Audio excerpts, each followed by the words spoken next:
see that in number 2 there.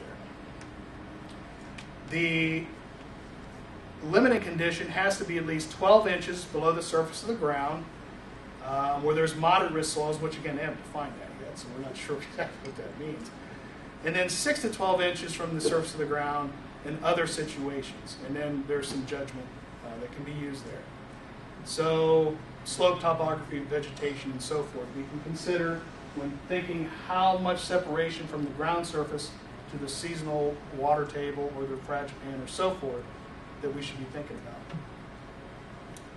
So how far away do you got to be from everything to sprinkle your sewage?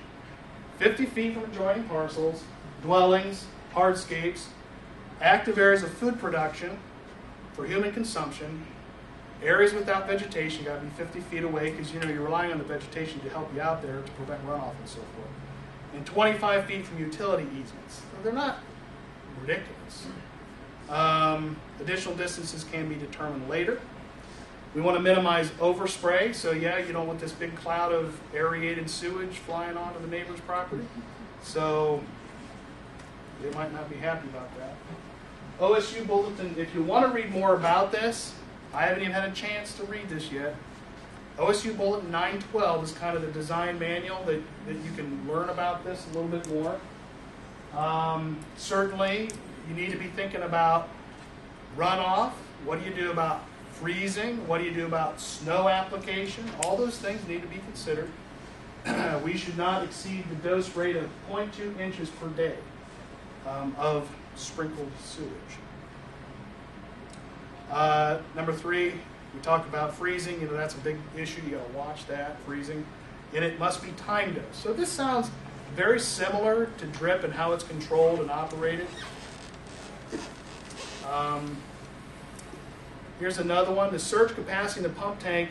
This is much bigger than anything else we time dose. Most of the time we say 1.5 times the daily design flow for time dosing. 3 times the daily design flow capacity for time dosing a spray irrigation system. You're down to the bottom there. What are the effluent standards that it's acceptable to sprinkle or spray?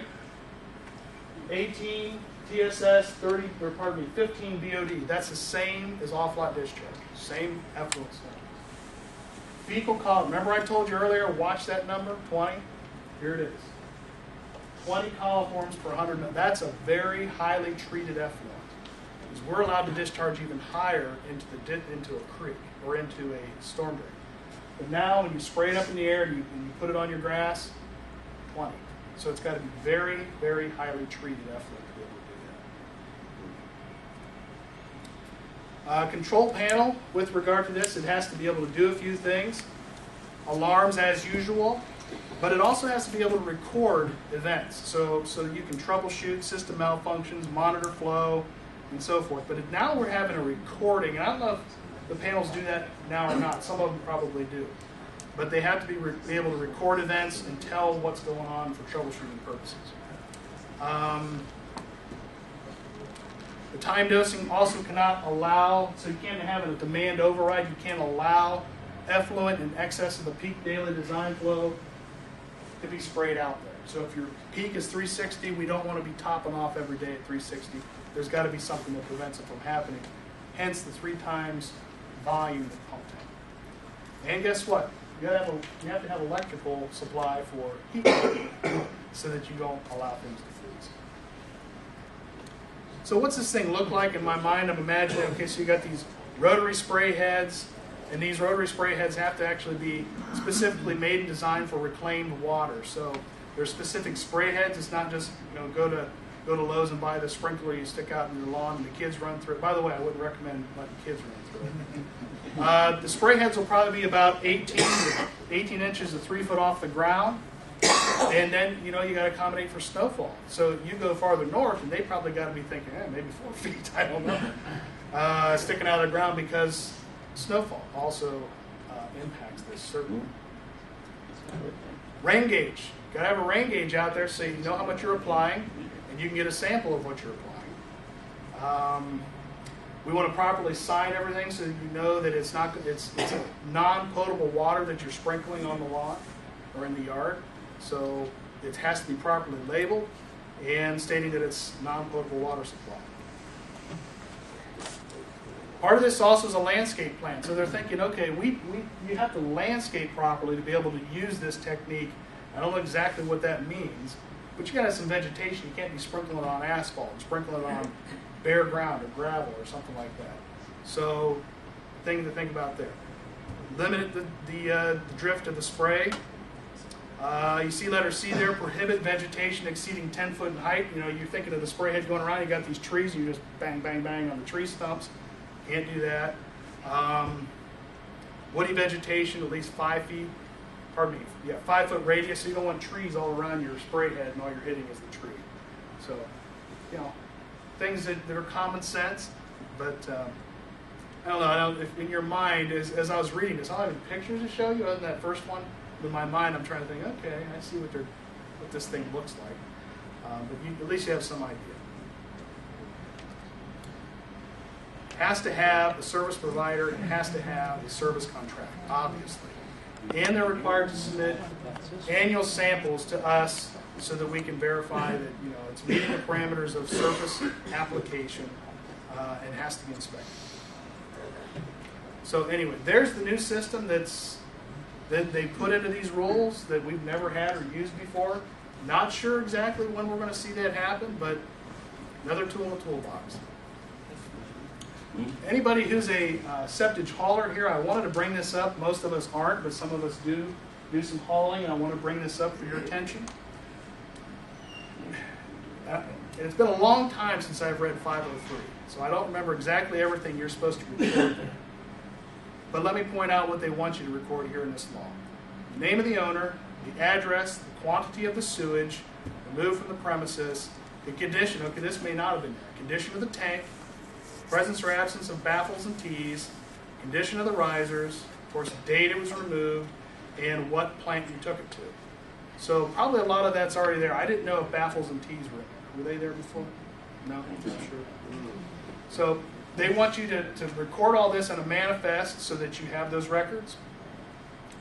Then you have to submit certain records to us, pumping and disposal records, and I know there's been issues with that in the past, but they're going to want us to receive those records. And you want to keep those on file for at least 5 years. And here's another one. Probably everybody's doing this, but they're saying here, you got to give a receipt to the owner at the bottom there, showing the date and service and the quantity of septage you removed from their tank. So septage haulers should keep all that in mind. How are you supposed to inspect all these fees and stuff? Yeah, good question, Jim. Maybe there's a place for unknown. I don't know. I hope there's an unknown. Yeah. Or there's a law that says you must have me come out here and put it right there in here. Yeah, right. And there may be a place where you just simply don't know. If you saw it, you tell them. If you didn't, there may be something like that. If you're doing land application, same old. There's probably going to be some specifics in this portion of the rules. But if you're familiar with Federal 503, that's been around for ages, and that's the same old thing that we've always used, and the state has recognized for proper land application of septage, and it has to be for an agronomic benefit. So keep that in mind. Abandonment. A new little piece here is that at any time you abandon a septic tank, you have to make us aware that it was abandoned within 30 days. You have to document the owner and location, who took the sewage and where they took it to, and who actually performed the abandonment. So a lot of times we know all that when we're doing a septic replacement, but when you're connecting a property to sewer, sometimes you don't. Now Bill Kello, who many of you know, documents a lot of that for us, but there's a new level of making sure that tanks and leach wells and so forth are abandoned. You know, in years past, we're still dealing with the sins of the past. We still find septic tanks and leach wells out on property that's been connected to sewer for 20 years. So they're trying to stop that from happening. O&M, again, I've touched several times on O&M, and we're required to do it. Thumbs in our back to make sure that we're doing O&M in our county that fits the needs of our county, and owner education. So we've already headed in those directions with stuff that Courtney talked about. I showed you on the website a lot of the owner information we have that's available. One One caveat there too is that we have to do an O&M program for anybody with an NPDES. I mean, we're doing that. But every county in the state's going to be on the same boat. They also say that any O&M program we have already effective, we can continue to operate. So it doesn't have to be developed post, it can have been developed prior to the rules. And this is something that we're doing, but some counties may have to make some changes. Our code has to allow a homeowner to demonstrate he's getting maintenance through an inspection by the service provider and not have us do it. So he just has to prove that he's doing it. And that can be done by you, a service provider. So the Board of Health is going to have a harder time just saying, well, I'm going to every property. Well, if you're showing us that you're doing it, there's no need for me to go out to that property. If I go out to that property, it only costs that homeowner money. You got to go there, cost him money. I got to go there, cost him money. Let's eliminate that, and let's just do it where one individual goes, does the job, and then there's some oversight over those people to make sure they're doing it correctly. So the law is saying to boards of health, you got to allow inspections from service providers to show that it's being done. For you service providers or service aerobic units, I don't know exactly what to tell you about this yet, so I'm sure we're going to get interpretation on this too. Effluent samples, we had a discussion on effluent samples in our 12 out of 600 and some odd aerators that are out there. It says here, effluent samples shall be collected by the Board of Health or a registered service provider as determined by the Board of Health. So, I guess what that says, as I understand it as I read it today, is if we say, we're not doing it, then it's in your lap. But the homeowner's still got to pay you. So that, you know what I'm saying? It's not like you're going to go out there for free. The homeowner's still responsible. So I don't know how that's all going to work. So don't go out of here thinking, I got to do it. I don't know. The homeowner's still got to pay you. You still got to be compensated for doing that. But they're trying to tighten the clamps down somehow to get these folks to do it. And I'm not sure how exactly that's all going to play out. Maybe they're just talking about those people that are capable. Board of Health can do it. Service provider can do it because they're capable and trained and knowledgeable. So I'm not sure. But just know that there's more to say, more to come on that issue.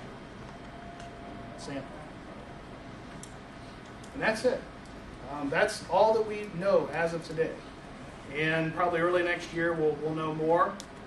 We would like to be able to put a notice out to you guys if it's in an odd time when the rules become available so that you can peruse them. You've already heard snippets of what's in there. You may want to jump in some of the parts we didn't talk about. So if you have issue with something here, we got 60 days. This isn't set in stone. It's very likely going to change before the comment period is up. So take the time to represent your industry and tell them how you feel.